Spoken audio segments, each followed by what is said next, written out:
Selamat datang di ruang diskursus kita, tempat kita menguji gagasan dan membedah berbagai perspektif atas fenomena yang membentuk dunia kita. Sebuah ruang untuk dialektika intelektual ya. Tepat sekali. Karena hari ini kita berhadapan dengan sebuah pergeseran paradigma yang sangat fundamental. Sesuatu yang dalam diskursus akademik disebut sebagai sosiologi posthumanis. Itu konsep yang perlahan tapi pasti meresap ke setiap sudut kehidupan kita. Betul, maksud saya kita tidak lagi bisa melihat manusia sebagai satu-satunya aktor utama dalam kehidupan sosial. Iya, karena ada aktor lain sekarang. Nah itu dia, teknologi, kecerdasan buatan, algoritma, dan data. Mereka ini bukan lagi sekedar perkakas pasif, kayak palu gitu. Mereka kini ikut membentuk realitas dan mendefinisikan ulang apa artinya menjadi manusia. Ini perbincangan yang sudah tidak bisa dihindari lagi, kita harus membicarakannya. Sepakat. Jadi pertanyaan sentral kita hari ini adalah, di era kapitalisme data dan hiperrealitas digital ini, apakah manusia telah sepenuhnya kehilangan agensinya?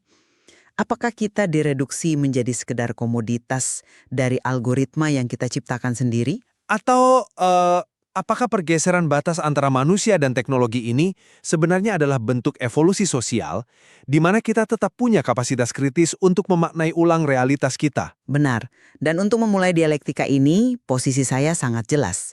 Saya meyakini bahwa revolusi digital dan kapitalisme data telah menciptakan sebuah struktur opresif baru. Opresif dalam artian apa? Dalam artian, struktur ini secara sistematis mengasingkan manusia dari makna hidupnya, menjadikan kita murni sebagai objek pengawasan dan komoditas eksploitasi. Ya, sementara disrupsi itu memang sangat nyata dan masif, saya melihatnya dari sudut pandang yang berbeda. Silakan. Memandang manusia murni sebagai korban pasif dari teknologi itu, pandangan yang terlalu deterministik. Batas manusia dan mesin yang memudar justru menuntut kita untuk beradaptasi, menggunakan literasi kritis untuk meredefinisi agensi sosial kita, bukan sekedar meratapinya. Oke, mari kita lihat lebih dekat bagaimana mekanisme ini sebenarnya beroperasi. Ketika kita berbicara tentang era posthumanis, kita sedang melihat sebuah landscape yang dimana kapitalisme telah bermutasi. Bermutasi menjadi lebih invasif, maksud Anda? Sangat invasif. Kita tidak lagi hanya mengekstraksi sumber daya fisik, kayak batu bara gitu. Hari ini, data telah menjadi tambang baru. Benar, komodifikasi data. Dan apa isi dari tambang itu? Bukan tanah, melainkan kebiasaan kita, waktu tidur kita, hingga emosi terdalam kita. Perusahaan teknologi mengekstraksi itu semua demi manipulasi konsumsi. Tapi apakah itu otomatis menghapus agensi kita? Saya berargumen ya. Jean Baudrillard memperingatkan kita tentang konsep simulasi. Sederhananya, ini kayak kita hidup di dunia di mana salinan dari kenyataan menjadi lebih penting daripada kenyataan itu sendiri. Hiperrealitas. Tepat. Manusia modern hidup dalam realitas semu. Identitas kita tidak lagi dibentuk oleh interaksi otentik, melainkan lewat persona online yang penuh kurasi. Akibatnya, kita mengalami krisis eksistensial. Tunggu, krisis eksistensial bagaimana? Kita terhubung dengan ribuan orang, tapi kita hidup di era komunikasi tanpa kedekatan. Agensi manusia telah digantikan oleh kendali algoritmik yang beroperasi di bawah sadar kita. Saya sama sekali tidak menyangkal bahwa komodifikasi data itu terjadi. Kita semua tahu data kita dijual. Tetapi kesimpulan bahwa kita kehilangan agensi sepenuhnya, itu lompatan logika yang terlalu jauh. Lalu bagaimana Anda membingkai pergeseran ini? Saya meminjam kerangka berpikir Donna Haraway tentang konsep cyborg. Dan cyborg di sini bukan berarti Terminator ya. Tentu saja bukan fiksi ilmiah. Ya, Haraway menjelaskan bahwa batas antara manusia dan teknologi memang semakin menyatu. Smartphone Anda pada dasarnya sudah menjadi memori eksternal dari otak Anda. Tetapi ini bukan kematian agensi manusia, ini adalah integrasi.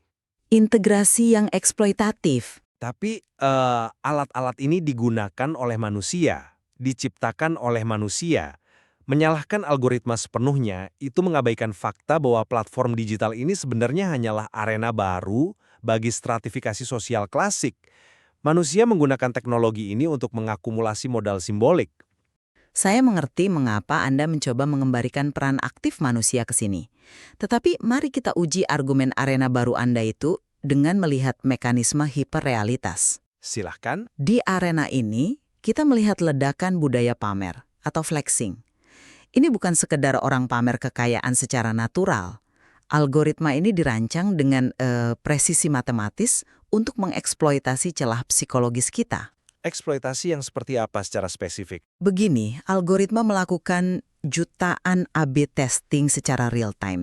Jika platform menyadari bahwa unggahan yang memicu rasa iri bisa menahan mata Anda di layar sedetik lebih lama, sistem itu akan terus menyuapi Anda emosi negatif tersebut. Dopamine loops, ya. Iya, ini mekanisme biologis murni. Ini bukan sekedar alat, ini kolonialisme neurobiologis. Saya kurang yakin dengan alur pemikiran tersebut, karena jika platform merancang antar muka untuk membuat remaja merasa tidak berharga tanpa ratusan likes, di mana letak pilihan bebasnya? Tunggu sebentar. Anda menggunakan kata kolonialisme neurobiologis yang terdengar sangat sinematik ya. Tapi itu kenyataannya. Seolah-olah otak manusia itu cuma selembar kertas kosong. Mari kita gunakan pisau analisis Pierre Bourdieu tentang habitus dan kekuasaan simbolik agar kita tidak terjebak pada ketakutan buta. Oke, bagaimana Bourdieu bisa menjelaskan remaja yang depresi karena kurang likes? Bourdieu mengajarkan kita bahwa manusia sejak lahir dilatih untuk membaca dan memperebutkan status sosial. Itulah habitus. Fenomena flexing bukanlah hasil dari algoritma yang secara sepihak mencuci otak umat manusia. Lalu apa perannya? Algoritma hanyalah kaca pembesar. Ia mempercepat dorongan sosiologis yang sudah ada sejak zaman purba, perebutan status. Seseorang yang memamerkan liburan mewah tidak sedang dijajah secara pasif. Ia sedang mempraktikkan habitusnya, konsep distingsi. Jadi maksud Anda, pamer di media sosial itu sama saja dengan memakai jam tangan mahal di pesta makan malam era 90-an? Persis. Itu hanyalah Rolex versi digital. Algoritma memang menyediakan panggungnya agar lebih adiktif, saya akui itu. Tetapi motifnya, itu semua murni dari manusia. Menyalahkan algoritma itu cara menghindari tanggung jawab moral begitu? Betul. Kalau itu sekedar ajang pamer Rolex digital seperti kata Anda, permainan kelas sosial yang wajar, lalu mengapa efek makromnya sangat menghancurkan? Maksudnya? Jika kita hanya memindahkan pesta makan malam ke layar sentuh, kita seharusnya tidak melihat runtuhnya solidaritas sosial yang begitu masif. Dan ini membawa kita pada akar penderitaannya. Alienasi. Alienasi dalam konteks kerja digital. Ya, keterasingan. Karl Marx menganalisis bagaimana sistem ekonomi mengasingkan manusia dari hasil kerjanya. Di era posthumanis, ini bekerja dengan sangat senyap. Mari kita ambil contoh pekerja gig ekonomi, seperti pengemudi ojek online. Kelompok yang sering disebut mitra oleh perusahaan. Eufemisme yang sangat menipukan. Mereka dijanjikan fleksibilitas, tetapi bos mereka bukan manusia yang bisa diajak kompromi jika anak mereka sakit. Bos mereka adalah deretan kode. Ya, kendali metrik. Kalau pengemudi menolak pesanan karena lelah, algoritma secara diam-diam menurunkan rating mereka dari 4.8 turun ke 4.7. Pekerja direduksi menjadi sekedar ekstensi fisik dari aplikasi, hasilnya adalah kesepian modern. Itu argumen yang menarik. Tetapi apakah Anda sudah mempertimbangkan bahwa proses adaptasi struktural dalam sejarah memang selalu menghasilkan disorganisasi sementara? Disorganisasi sementara, bukankah itu meremehkan penderitaan mereka yang terjebak di sistem ini? Saya tidak meremehkan penderitaan mereka sama sekali. Tekanan mental di wilayah urban, hustle culture, itu sangat nyata. Tetapi mari kita lihat lewat kacamata Emil Durkheim tentang anomi. Kondisi tanpa norma. Betul, kebingungan massal. Sederhananya, ini kayak masyarakat sedang main sepak bola. Tapi di tengah pertandingan, wasit mengubah aturannya jadi bola basket. Semua pemain kebingungan dan stres. Kita sedang bertransisi terlalu cepat dari masyarakat analog ke digital. Tapi bagaimana Anda yakin ini hanya transisi? Teknologi itu sendiri dirancang untuk mengunci kita dalam sistem ketergantungan ini. Karena jika kita melihat lebih jauh, kita melihat cerita adaptasi. Teknologi mendemokratisasi alat produksi.